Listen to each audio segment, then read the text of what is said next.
A story of hardship, loss, Madden 2007, and the Houston Rockets?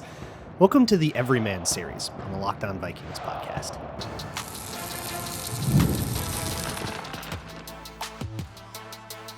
You are Locked On Vikings, your daily Minnesota Vikings podcast, part of the Locked On Podcast Network, your team every day. I want you to picture Grand Prairie, Texas. It's like between Fort Worth and Dallas in 2013. It's summer. It's very likely over 100 degrees. And a freshman on the Grand Prairie South football team tells a coach, I'm going to be a first-round draft pick in the NFL. A boisterous 13, 14-year-old, yeah, sure, kid, all right. But that kid was Jeff Okudah, and he proceeded to run laps around all of the other kids. He was called up to varsity as early as anyone in the school's history, and he would ultimately make good on that promise. What's up, everybody? Welcome to the Locked On Vikings podcast, where we're always trying to learn something new. It's part of the Locked On Podcast Network, your team every day. Thank you so much to my hashtag everydayers for making Locked On Vikings your first listen of the day each and every day. This episode is brought to you by FanDuel. Right now, new customers can get $200 in bonus bets when your first $5 bet wins. This is the Everyman Series, which is for longtime everydayers, those of you who have been hashtag first listen types for years and years, you know what this is. But for everybody new, this is a lot of what we're going to do all summer when there's not a lot of news going around. So instead, we get to know all of the new Vikings. There are a ton of new players on the team. To be exact, there are 49 new Minnesota Vikings, from draft picks to undrafted rookies to free agent acquisitions and trades. And we're going to get to know all of them and their stories, how they got to the NFL, and what they have at stake in training camp. This isn't going to be like a heavy analysis kind of series, but it is going to take up a lot of the summer. So if you're looking for me to tell you Jeff Okudah, how he plays corner, what his stats are going to be, this isn't really going to be what that's about, but rather getting to know the human. Too often we let NFL players become data points, stat sheets, jersey numbers, and they are people. It's a game of humans fighting with each other for everything. And I think for me, the preseason and training camp is honestly like, it makes it more fun than the season itself, because everybody's fighting for everything and it's a zero-sum game. When one person wins a job, another person loses it. And when you know all the contexts behind that, every single little depth chart report becomes a powerful chapter in someone else's story. So without further ado, let's talk about Jeff Okudah. Okudah didn't grow up in Texas. He moved there when he was, I'll say, like 11. In 2010, he grew up in Parsippany, New Jersey, which is a dinky little town just outside of Newark, an apartment that smelled like his mom's Nigerian cooking. Mom was from Nigeria, and she was strict. She had this thing, you had to say good morning in the morning. You couldn't say morning, you couldn't say hey, you couldn't say what's up. You had to say good morning. It's like this polite thing. So if you ever see Jeff Okudah in the morning, you'll probably hear him say good morning exactly. And there's a really important reason for that. His mom was a huge influence in his life, just like it is with everybody, but she was ride or die. But there's also like a discipline to that kind of upbringing. And you mix that discipline with a kid playing out on patchy grass with rocks and diving out to catch the ball, right? And you get this really interesting confluence of this athleticism, that sort of boundless energy that these sorts of athletes always have, but the discipline to actually hone it into something that will become, at stages in his career, the elite of the nation. He was an active kid, but he didn't actually get into football until he got a video game. He rented it off of a shelf, Madden 2007, Sean Alexander on the cover. Me too, buddy. Our lives went in a different direction, okay? You had a little more success than me.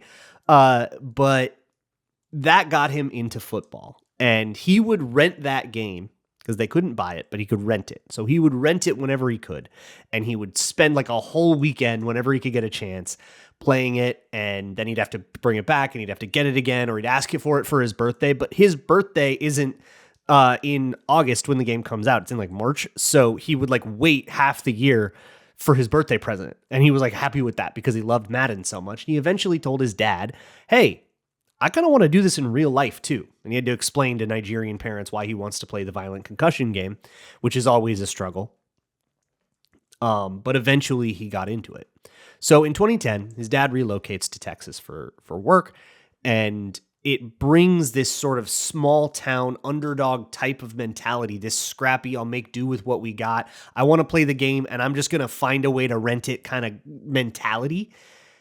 And it brings it to the least underdog place in the country when it comes to football, which is Texas, Dallas-Fort Worth area in particular. This is like hotbed football. This is like 6A Texas state champion. I mean, this is where they set it. Speaking of Madden, there's a reason that they set the like high school state championship in this part of the country. High school football is serious there. It is a religion. And so it brought this boisterous kid to Grand Prairie South High School, and he actually broke a bit of tradition for them. Freshmen have been called up to varsity there before, right? And Jeff Okudah is not the first NFL player to come out of that high school. Roy Robertson Harris is one name you might know. And of course, countless D1 athletes.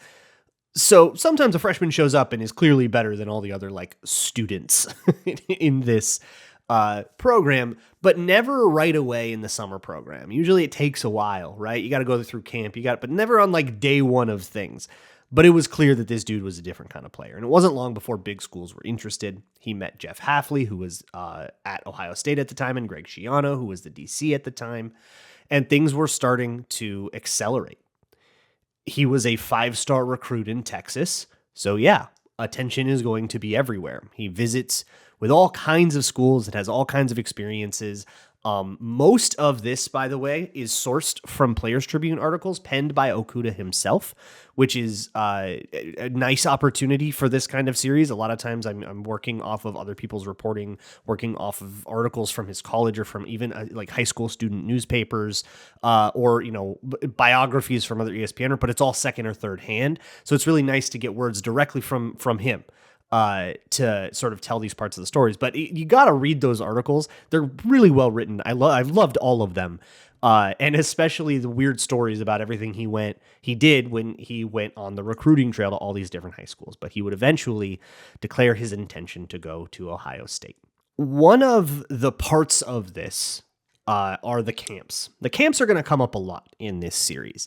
That is where you get college eyes on you if you aren't at a school like South Grand Prairie, where you're going to kind of constantly have recruiters know that they're going to look at that program.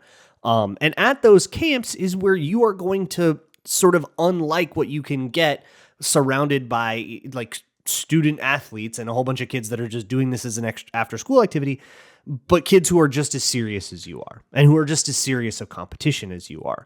You're going to go to those, to like Under Armour sponsored camps where you're surrounded by other 5-star recruits. So Jeff Okudah ends up crossing paths a lot with one AJ Terrell, who, of course, first rounder for the Falcons, and ultimately will go to Clemson. And those two have a weird relationship because they're always in competition with each other. They play the same position and they're often competing for the same eyeballs. They're maybe competing for the same scholarships.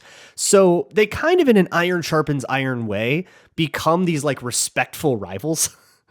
It's a very like Goku Vegeta kind of thing where they're not enemies. They don't hate each other and they joke and stuff, but they won't like exchange contact information and become friends. But they're like grateful for having each other there for the purposes of motivating each other to compete and get a little better at these camps, right? And put their best feet forward. So like I said, eventually Okudah would commit to Ohio State, and less than a week after he gets there, his DC, Greg Schiano, pulls him into his office and says, "Hey, kid, I got some bad news." That'll be next on Locked On Vikings. Today's episode is brought to you by Skylight Calendar. Say goodbye to sticky notes and other disorganized systems that I have tried and failed to use to organize my life. If you're trying to get your family all on the same page, check out a Skylight Calendar. It brings clarity to the chaos and helps your family stay organized without the stress. This sleek digital display syncs with all of your existing calendars, Google, Apple, Outlook, and everything else, and makes it simple to track appointments, practices, dinners, and reminders all in one easy-to-see place. It comes with a 15-inch HD screen to help you stay focused and less overwhelmed, so everybody always knows where they're supposed to be and when they're supposed to be there. No more missing plans or forgetting or getting overwhelmed or oops, I double booked. Everything is organized enough where you can avoid all of those problems. Right now, Skylight is offering our listeners $30 off of their 15-inch calendars by going to skylightcal.com/NFL. Go to skylightcal.com/NFL for $30 off of your 15-inch calendar. That's skylightcal.com/NFL. When Jeff Okudah was 2 years old, his mom was diagnosed with lymphoma. So for most of his life, he watched her battle that illness. He watched her toughness, her courage.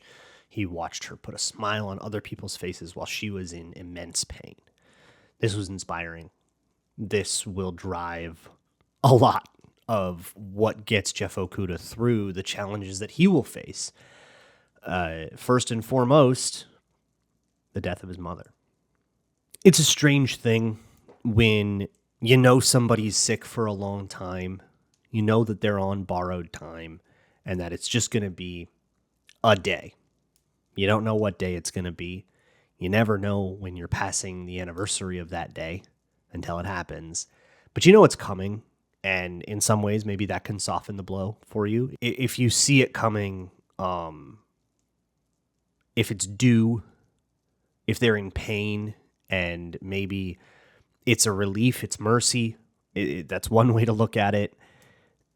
Speaking from some personal experience, there's also, but that doesn't make it not sting, especially when you don't get to choose how you said goodbye. You don't always get that luxury, even if you saw it coming. And for Okudah, he got to choose how he said goodbye when he went out to college, but not the last one. And that's not something that I can relate to or understand. And I'm sure that for some of you, that is something that you can understand, whatever you've been through in your life. It's none of my business. But I can probably guess that that's really hard. And here is where he feels Ohio State really rally around him. From Greg Schiano and Jeff Hafley, who were his coaches at the time, Coach Coombs, I forget his first name, but who ends up being his DB coach, will take him in and say, after he joins the program, and he'll say, hey, I want you to look at your, what's your goal? What is your football playing goal? And he said, I want to be the best in the nation, best in America, BIA. It just oozes out of him, this confidence, this swagger of a young DB. And he doesn't judge that. He doesn't say, hey, be more realistic or anything like that. He goes, okay. He goes up on a whiteboard. He writes with a little X. He gets a marker, draws a little X, says, this is where you're at. And then draws a line, and he says, this is BIA. What's on this line? What do we have to do? And that's just the way that he figures he's going to approach the idea of being, the best in America. His friends, roommates in college, everybody is there for him, and he feels loved and supported throughout the entirety of his college career. It's in all of these Players Tribune articles, there's a really beautiful appreciation for the culture and community that he got to be a part of at Ohio State while he was there. But I want to take you actually to his final college football game. It happens in the 2019 college football playoff, Ohio State versus Clemson. And you probably remember how that one ended. It was like a heartbreaker for Ohio State. Part of that heartbreaker was Jeff Okudah forcing a fumble that would have been returned for the go-ahead touchdown, but it gets overturned as an incomplete pass, and they'll end up losing the game. It's this sort of controversial thing. And on the other side of the ball is his old nemesis, AJ Terrell. These two will meet again later, and they will argue about this call quite a bit. But for the time being, it's this sort of bittersweet exit to college. It's really tough for Okudah to go through all of his college stuff and do that without his mom, who had been with him throughout, all of his little childhood experiences. But that same resilience, courage, you might even call it, and perseverance that got his mom through everything she went through with lymphoma throughout his whole childhood, it's that same mentality that if she can do it, I can do it kind of thing that gets him to keep pouring himself into college football in the way that you have to be the third overall pick. Notably, he goes third overall. AJ Terrell goes, I believe, 16th. So that's put that one in the win column. And you could argue that that's him reaching the goal of best in America. He is the best corner in America. He got taken first defender off the board, if I recall, in that 2020 draft. No, I apologize. Second defender, Chase Young went, but first corner, right? Best in America at what he was doing, at least in the draft. He'll celebrate. He'll write another letter right before that to his late mother saying, "This is, you would have loved all of this. You would have loved watching me. You would have been there to cry with me when we lost in the college football playoff in my last game at Ohio State." He never would ultimately get the joy of winning a national championship at Ohio State, which is a bummer because Ohio State does that quite a bit. He'll buy a new Mercedes-Benz and celebrate. But with new accomplishments in the NFL come new challenges. The pros are different than college. Again, it's a more extreme version of the jump from high school, where you're around a bunch of student athletes, to college at Ohio State. Everybody's as serious as you, but there are still some guys like 5-star recruits that are going to be a step above everybody else, even at the college level. And in the pros, you finally get to a point where you're surrounded by peers. It's a new challenge. It's a challenge everybody has to go through. And it's one that Jeff Okudah was more than happy to rise to. And all of his interviews and all of the pieces written about him, I mean, he's a third overall pick, so there's a million profiles. And all the quotes are him talking about, this understanding that this is going to be hard, that he's going to be learning, that there's going to be an uphill battle just by virtue of being a young NFL player trying to adjust to that that's hard, and he's ready to take that challenge on, and he's thankful for it, and he's, ready to go. Take on that same mentality, BIA. Now, I was the best in college in America, but now we're in the new league. I want to be still the best in America. His rookie year will go up and down. He will miss a whole bunch of camp with a hamstring injury. I believe he also suffers a shoulder injury at some point in that season. He'll hurt his groin late in the season, and it's 2020 Detroit. They're one of the worst teams in the league. I think they end up drafting the second overall the next year. They'll give him the groin surgery in December and shut him down for the last few games, and he'll end up not even finishing the season. This is not uncommon. Everybody's a little bit bumped and bruised, especially on a bad team. Your, regular injuries will turn into season-ending injuries just because there's no reason to push it for a dead season. But it's not until 2021 that the injury bug really becomes an issue for him and turns what was a promising career completely upside down. That'll be next on Locked On Vikings. This episode of Locked On Vikings is brought to you by FanDuel. The NBA playoffs are in full swing, and every night delivers highlight-worthy performances or complete catastrophic three-point meltdowns. But If you think that the Wolves can pull it out and still maybe win in 5, go ahead and gamble on it at FanDuel, or you can make live same game parlays. If you can kind of feel that that was not one that the Wolves were going to pull out, you could have made a bet at halftime on the Warriors money line and still been able to find that or put together a crazy same game parlay. Whatever it is, FanDuel makes it easy to stay in the game, whether it's before tip-off or not. And even if you miss tip-off by a little bit, the live lines are going to probably be pretty same for the first few minutes of the game, so it's no sweat. If you are new to FanDuel, it is a perfect time to sign up. Head to FanDuel.com and place your first $5 bet. If it wins, you get $200 in bonus bets. Whatever it is that you bet on, that is 40-1 odds on whatever. So go to FanDuel.com, place that first $5 bet, and get your $200 in bonus bets.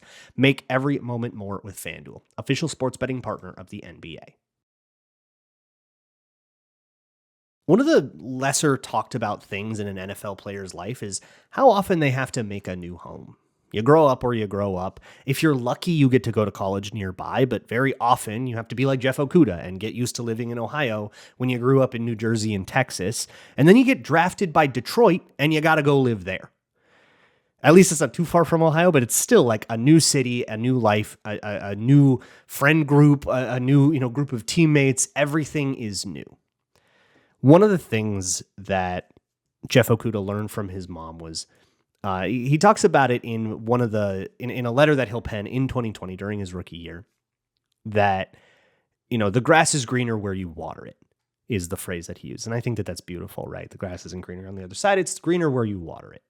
It's like, be where your feet are, right? And for Okudah, no matter what part of the country he is in, he's going to try to make those connections and be the best teammate that he can. This will get challenged when he is in San Francisco. It's week 1 of 2021. Fans are back in the stands. The pandemic of it all was kind of this weird vibe, right? Like, he actually is kind of bummed that he didn't get to be in the green room with AJ Terrell when they were both getting drafted in the first round. They were all at home at their own draft parties because it was COVID. But we're starting to kind of come out of it in 2021, right? There's fans in the stands again. There's restrictions and rules, and everybody's got to wear masks, but at least it's starting to resemble something a little more normal. And his first game with a true bona fide crowd turns out catastrophically. Not only will the Lions lose, but in the fourth quarter of that game, Jeff Okudah hears a pop in his right Achilles, where his hamstring and his groin injuries were, and he won't be able to put weight on that foot. It's pretty quickly diagnosed as an Achilles tear, and his season is over before it even begun. It's catastrophic.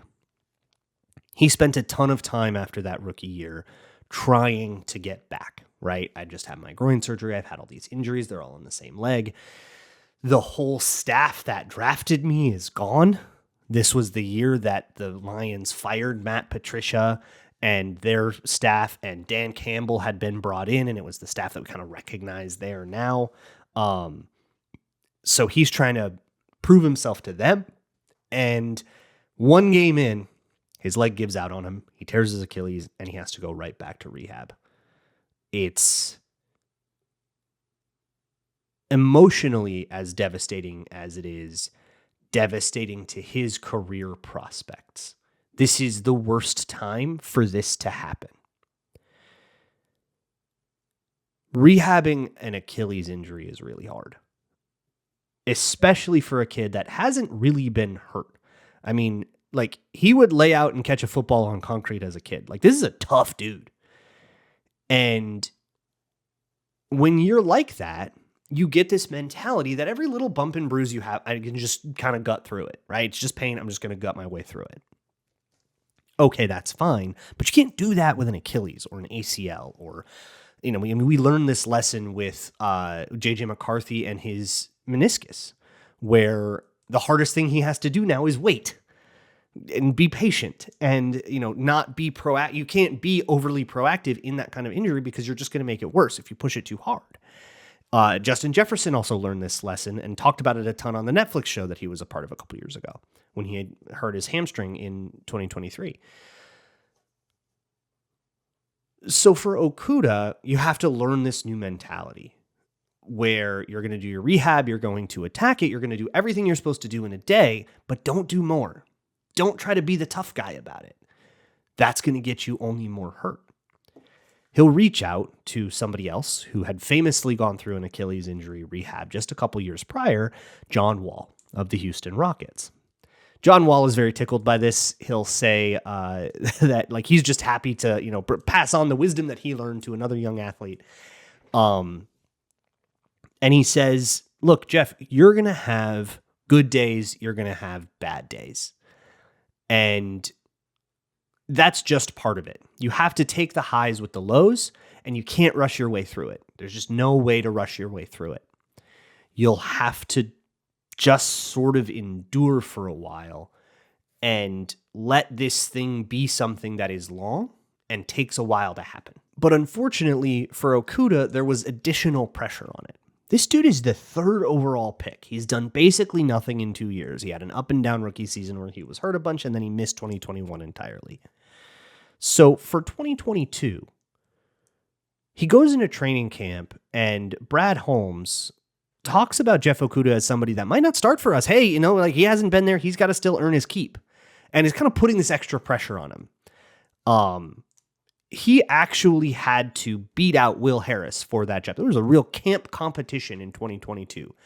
You got to think about how that affects the mentality of a 5-star recruit from hotbed football Texas, Ohio State, the bluest of blue blood players, who is now on a team that has won like 3 games in 2 years and has to compete for a job with Will Harris, who was like a 3rd round pick.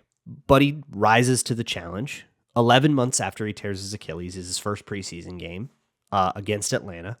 He will make a few tackles. He'll play in that. He'll play well in the last preseason game. He will win the job back. But unfortunately, the die is cast here. And in a promising-ish season for the Detroit Lions, as they're sort of building up to what they are now, Jeff Okudah will be traded away to the Atlanta Falcons to play opposite his old nemesis, AJ Terrell. He's only got 1 year left on his rookie deal. He will play reasonable football there. He'll kind of be up and down. And now he finds himself in the sort of 1 year deal hell. While it's very fun for him and AJ Terrell to kind of hash things out in the locker room and argue about whether or not that should have been a fumble in the college football the college football playoff semifinal in 2019 for who got the privilege of losing to Justin Jefferson. It also is the start of a chapter in Jeff Okudah's journey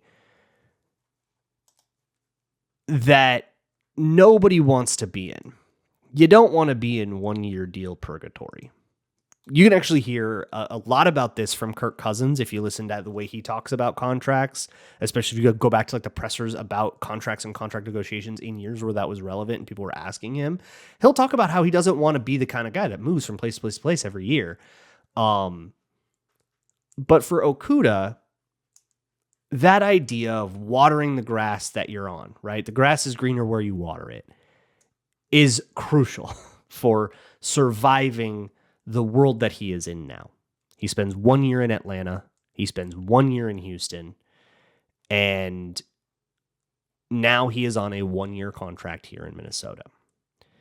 So what's at stake for him in camp is kind of the next question.